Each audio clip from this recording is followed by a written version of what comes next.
Okay, so to graph them, we're going to use that same thing, the point and the slope. I'm going to write the point off to the side here. The point is -1, 1. Okay, and when we graph this, it's kind of like slope-intercept form. We put our first point, and then we use the slope. So first, I'm going to find this point, -1, 1. So go back 1 and up 1. There's my point right there. -1, 1. Go back 1 and then up 1. It's left, then right, then up or down. And then from here, I'm going to use the slope. I'm going to go down 1 and over 3. So down 1 and over 3. Down 1 over 1, 2, 3, and put another point. Okay, if they give you a problem like this, it has to be a line. There will be no inequalities with point-slope forms. So with this form, it has to be a straight line.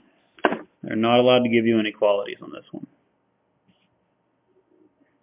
Okay, go ahead and try this next one. Put the point and try to use the slope. This slope is the same as before. If it's not over anything, it's over 1. So put that -4 over 1 and go ahead and try to graph that next one.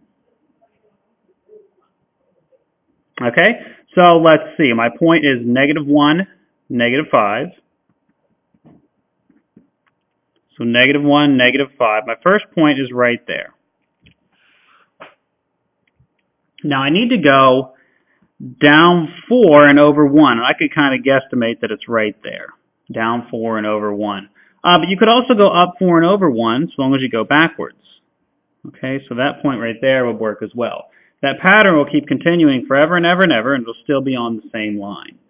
Remember, if your slope is negative, it should look like that, the middle of the end there. So over here, this was negative. If I draw my two lines, that makes an N. It's kind of a funny shaped N, but it's still an N nonetheless. Okay, so over here, if I draw this line like this, and you should always double check these as you're working through. Sometimes it'll look a little funny, but if I draw the two lines, that's definitely an N there. Okay, it's a negative slope. That's a negative. A lot of these slopes are negative. A couple to the side are positive.